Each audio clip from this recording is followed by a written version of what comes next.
been a wee while since the last one of these bothytext podcasts, and I've missed them. However, on Sunday we had a wee technical problem that meant there was no live stream and no recording. Now, I'd normally just let that go, but it seemed to me that what was shared on Sunday, both within the service and through the message, could bear into what happens next for us. So I felt within this time with the holidays coming, it may be a help if I did this podcast. It's a long time since the last one that I did, and the road that I used to head over to this part has been shut while they do up all the paths and the roads and the reservoirs. All things change. You may know that we're facing some challenges over our buildings, and on Sunday I shared a wee glimpse of hope. For those within the church family, you will have the chance to receive an email with links to videos and pictures and prayers, and for those in the church on Sunday, you'll have been able to pick up paper copies of that also. If you didn't get any of those things, please let me know and we'll get them out to you if we can. The glimpse of hope opens up a way forward that is bold, but it could also be exciting. It comes in the midst of prayers over recent weeks that see a beacon of light, that see a healing place, that see prayers which recognise the cost and the possibilities of the journey that we are on just now.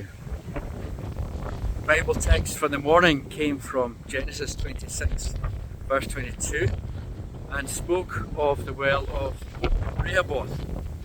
As I spent time with it across the week, I found it speaking more and more to where we are in this moment.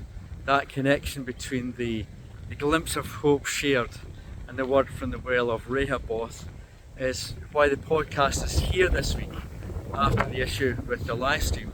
It feels important, and that importance comes in three ways. First, where the well is. Second, that it is the third well in a sequence of wells. And then thirdly, what the name means. These speak to me, and hopefully to you also in this moment for us. First then, where is this well of Rehoboth? Where does it happen? Well, Isaac is in the valley of Gerar. This valley is not in the land promised to Abraham. It is to the side of the promised land, and it is a land that's watered by streams coming down from the Judean mountains and flowing out across these valleys towards the Mediterranean. It's land that is grazed by many wide open spaces in the valley where lives are lived alongside each other, take different paths, walk different lives. But Isaac's call in this valley is to begin to open up the wells of those who came before. Abraham had dug in this valley before in a time of famine, and maybe our call at this time is also to go back to the deep wells of those who came before, to open them up once again in valleys that are an open land, dig the wells that once sustained our life together. Second thing that I see is that the well of Rehoboth is not one of these old wells opened up again. It is dug afresh. It is a new digging, a new opening up to the refreshing water which gives life in the valley.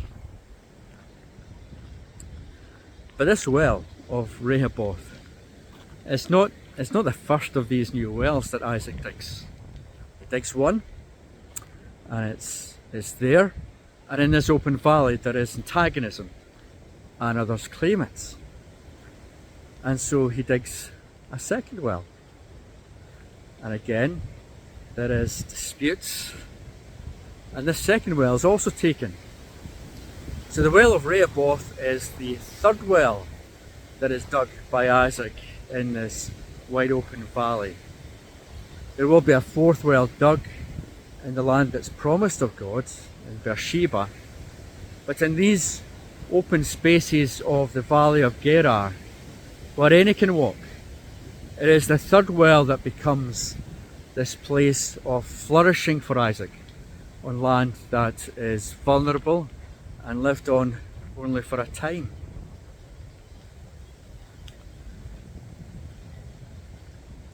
Here is a well dug where you are drinking the living waters, the same water as those older wells that you've opened up before.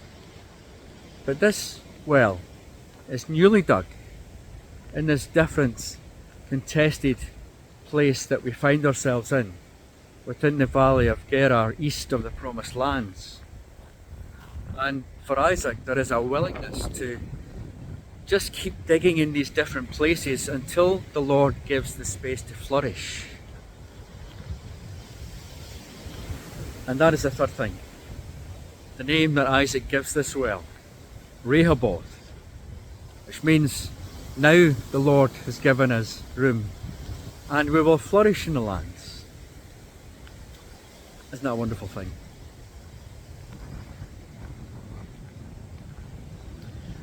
Isaac has moved from a place of famine. He has sought refuge. He has been fearful. He's been moved on. He has been blessed. He's been moved on again. And here in the valley of Gerar, he has opened up the wells of his father Abraham. And as he moves across this valley into new places, he digs new wells, but they're taken from him. And he moves on until this third one. And here he recognises that in this wide open space, the Lord has given them this place to flourish. It is east of the promised land. It is an open, contested land in the valley. But here is a newly dug well where the Lord will bless, well, the Lord gives room for them to flourish in a foreign land. And for me, this journey across Genesis 26 of Isaac and the digging of wells, it resonates with my own sense of where we are. I love the opening up of the old wells of Abraham, the gift of opening to where people have found the life-giving presence of Jesus to sustain them in the past. But I also love this searching by Isaac in this new time where the land is different, where there are different calls and challenges on those who walk the land now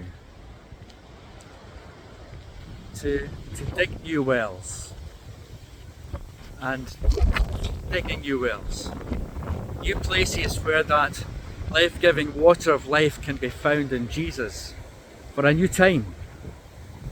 Keep digging until we too can name where we are as Rehoboth. In this place the Lord is giving us room to flourish. It seems very much to me at this moment that this is the kind of digging that we're doing just now. It's the Lord saying to you, name this place Rehoboth. Or is there another well to dig that we might find more of Jesus? Someone sent me a WhatsApp message, a note after the service, to link both the glimpse of hope and the words from Genesis 26 together. And I find this a wonderful way to hold them, to name the first stage of this possible glimpse of hope as Rehobothy, the feel of a bothy in the landscape, and yet it is a well where the Lord can give us room to flourish. Whether that is the path for us just now or not, find that drawing together of these two things wonderful, and I'm looking forward to holding on to it as we go forwards. Have we come to our Rehobothi? That's what we're exploring over these summer weeks. Is this our Rehobothi? Amen.